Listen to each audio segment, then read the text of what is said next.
You can see about 2 this morning. Giesler says he did have an employee inside working security. That person is okay, but shaken up.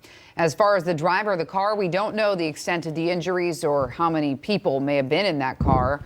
We'll keep you updated when we know more. But if you're headed this way, we know right now that the road is still shut down there on the intersection of West River and Lamoureux Drive. That's where that shop is. A lot of debris out there in the road. We'll keep you updated when that opens back up. Well, we continue our Path Forward series this morning. Treatment courts have served about $1.5 billion people in the U.S. over the last 3 decades. And here, it's saving communities thousands of tax dollars by giving those with substance abuse disorders the tools to turn their life around. Our Lauren Coomer is in studio with us with more on this Path Forward story you're telling. Lauren, this is about a Kalamazoo man in recovery who made a drastic life change with the help of a program in Van Buren County. Good morning. Good morning to you both. Before I was arrested, I was living to use and using to live. This is Malachi Trevino at his worst. I've probably been arrested 20 times. And all for drug charges? Drugs or drinking. It's a lengthy record, all starting when he was just 17 years old.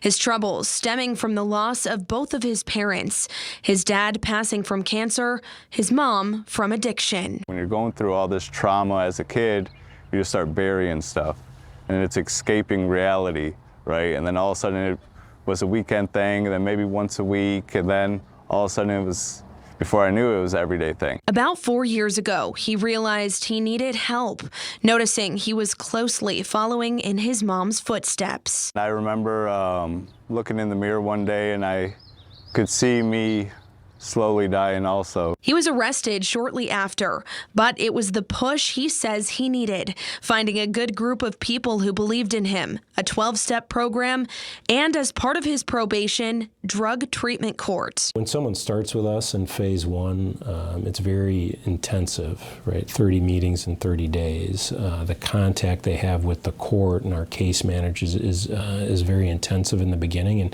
and gradually tapers off as they get toward graduation and as they prepare to do this on their own. The program aims to reduce crime and has proven to do just that.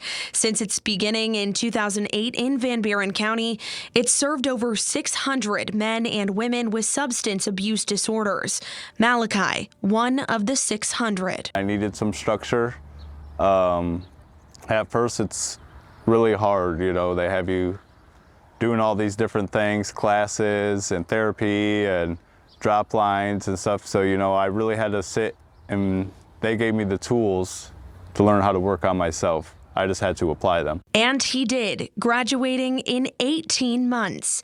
That time is the minimum, but participants have up to 5 years to finish.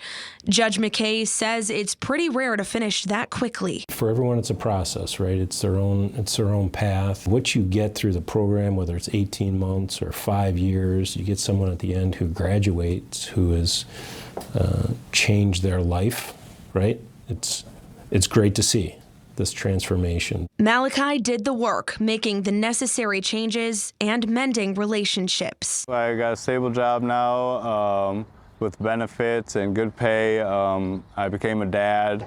I'm present for my children's life today.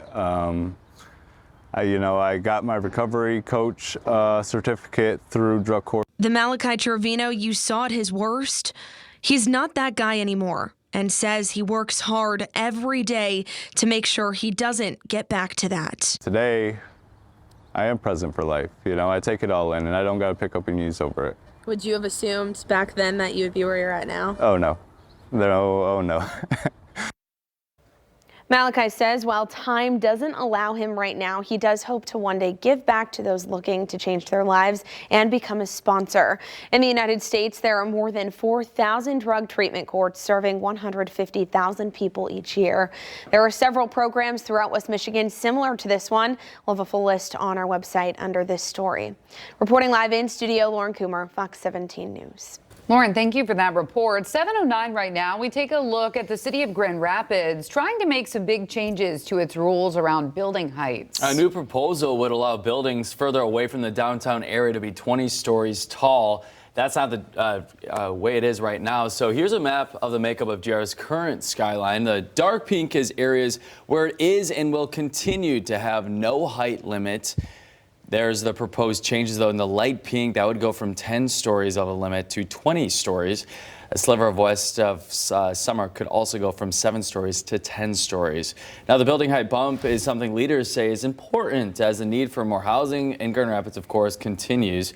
According to a study done by Housing Next, the city needs 14,000 new homes and units in place by the year 2027 to address population increases. It is a significant change in that it makes it easier and more predictable to make that investment, to get additional housing units, to make projects financially feasible. And so I think that there's a lot of really great things or outcomes that we could see that are really important. Now the changes could impact river accessibility here. The Planning Commission is working to find solutions, including creative incentives for developers to prioritize access to the water. City commissioners will have the final say. The next meeting is June the 6th. It is 7:10 right now, still to come on our Friday morning. Speaker McCarthy and I have had several productive conversations. Debt ceiling talks continue in D.C. this morning, but a possible default, it is just days away. What economists are now ringing alarm bells over. And whether you're on the shores of Lake Michigan or whether you're on the shores of the Straits of Mackinac, there's a live shot. It is going to be an absolutely 5-star stellar weekend for this holiday, the unofficial start to summer. And I can't wait to tell you about it, but you'll have to wait about 3 minutes until after the break. We'll see you then. Kevin, happy birthday, Harper. 8 years old today. Have the best day ever, Harper. Happy 11th birthday, Cameron, and your giant slice of pizza. Have a great day, Cameron. Happy 9th birthday, Madison, and your sweet pup. Happy 13th birthday, Brooklyn. A big teen today, Brooklyn. Happy 12th birthday, Lilith. Enjoy the 1-2. Happy 3rd birthday, Chanicia. Have a great day, sweetie. Look at those birthday kids with a Friday birthday. Looking good. I hope you celebrate big. Happy birthday to each one of you. Have a great day.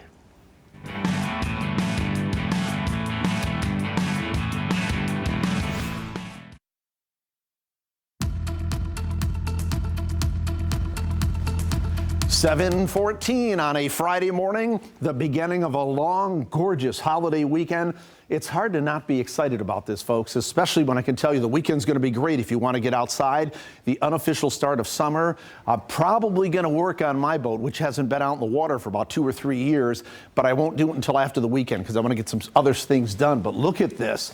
If you're taking I know a lot of boaters, this is the weekend that you work for. You try to get everything done and get that boat in the water, and this is why. Look at the live shot here from the Muskegon Pierhead looking out. Beautiful blue sky, sunshine, calm waters.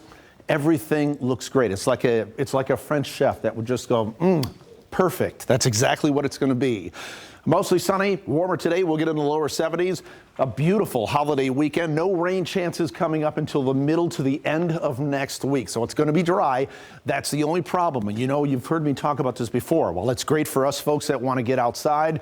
There are farmers that need the moisture, and that's the only drawback here. You're going to have to do some irrigation, or if you planted the garden, you're going to have to continue to water that, and the grass is getting a little bit brown as well. Live Doppler radar, void from any precipitation. Temperatures are chilly this morning. They are into the 30s at almost every location, as we said they would be. We've got a frost advisory out there. We've got patchy frost. This is probably the last of the frost threat that we will see this season, because we're going to be pushing about 90 degrees by the middle of next week. And I think we'll put all this behind us. As we look at clouds and radar movement, look at the clear skies over the Great Lakes, the Northeast, the portions of the Mid-Atlantic, the Ohio Valley, the Midwest, the Upper Midwest, even the eastern northern plains.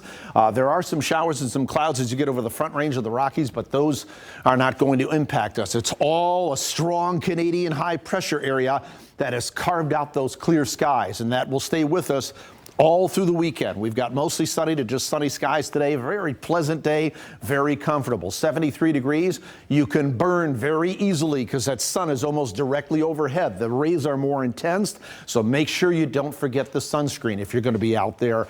Lake Michigan water temperatures are in the 50s out there. See how they've come up. Just a couple of weeks ago, they were around 40, 42 degree mark. They're in the lower 50s now. Waves generally over the next several days running about a foot or less. We might peak up to about 1 to 2 feet this afternoon as winds turn more northerly. But that's about as high as they're going to get. But lots of sunshine expected there. It's all a result of this area of high pressure, which creates sinking air or subsidence that tends to dry the atmosphere out. And this is going to very slowly kind of meander into the Great Lakes and stay over the Great Lakes and eastern Great Lakes. So that will stay in control of our weather over the next several days. Remember the flow around the high pressure area in a clockwise fashion. As we get on the return flow of that, we start tapping a southeasterly wind. It may start to throw some clouds in here as we get into Sunday and Monday, but we're still looking at a fair amount of sunshine, it looks like right now. So low 70s today with sunshine, upper 70s tomorrow with sunshine, lower 80s on Sunday with sunshine, and it just keeps on getting better. Mid 80s on Monday, that is Memorial Day, 87 on Tuesday, 89 on Wednesday, and 90 on Thursday. That would be our first 90-degree temperature this season. We'll probably increase the humidity at that time as well, so it may start to get a little bit stickier, but that's where we're going here over the next several days. If we had to pay for that forecast, it would probably be $1 million. It's a $1 million forecast, folks. 718, Candace is rolling her eyes on that one, but she's got traffic. Oh, I don't know if I'd pay $1 million, maybe like $20, but yeah, definitely not paying $1 million for traffic coverage. You know, I'm doing my best here, but hey. The forecast, though, it is going to be beautiful. It is keeping us dry on our travels yet again this morning. A few minor crashes starting to pop up throughout the morning. One, we are taking a check on the entrance ramp is blocked from Alpine Avenue to get onto 96 eastbound. So you're going to see some slowdowns there. There are some minor crashes on M6 as well. So just something to keep at top of mind as we start to get more and more of you out on the roadways. But everyone, even in our construction zone, still running at posted speeds. Remember, though, starting at 3 o'clock today, MDOT's going to put a pause on construction through the weekend. But still, throughout the day, we'll see some. And Fuller Avenue has lane closures in both directions from Knapp Street to 3 Mile, 8 a.m. to 3 every day until July 28th. For now, I'm Candace Monticelli, Fox 17 Traffic. We want to make sure this is an agreement worthy of the American people, and so it takes a while to make it happen, and we're working hard to make it happen. Well, time is running out for the debt ceiling decision, but there is a glimmer of hope coming from Washington lawmakers this morning as with new word that negotiators may be inching closer to reaching a deal. Two sources familiar with that matter say the potential deal would raise the debt limit for 2 years and then cap federal spending. And that comes with an exception to defense and veterans during the same time frame. As of this morning, though, nothing set in stone. According to a source close to the negotiators, one of the issues where sides are still split, work requirements for social safety net programs like Medicaid and SNAP. Treasury Secretary Janet Yellen says the U.S. could breach its spending cap as early as June 1. Discussions continue at the risk of a default. It remains. Some economists say that could bring a recession and job loss. When these negotiations happen, both sides have to understand that neither side is going to get everything that they want. Well, credit agency Fitch has placed the U.S. on ratings watch because of the debt ceiling standoff. Fitch also says it could downgrade government-backed mortgage giants Freddie Mac and Fannie Mae because of this ongoing uncertainty. 7:20 right now. We are headed into the holiday weekend, of course. No better time to maybe grab a beach read from the Grand Rapids Public Library. We're going to speak with someone, though, how they're kicking off their summer reading challenge, and this is for kids of all ages.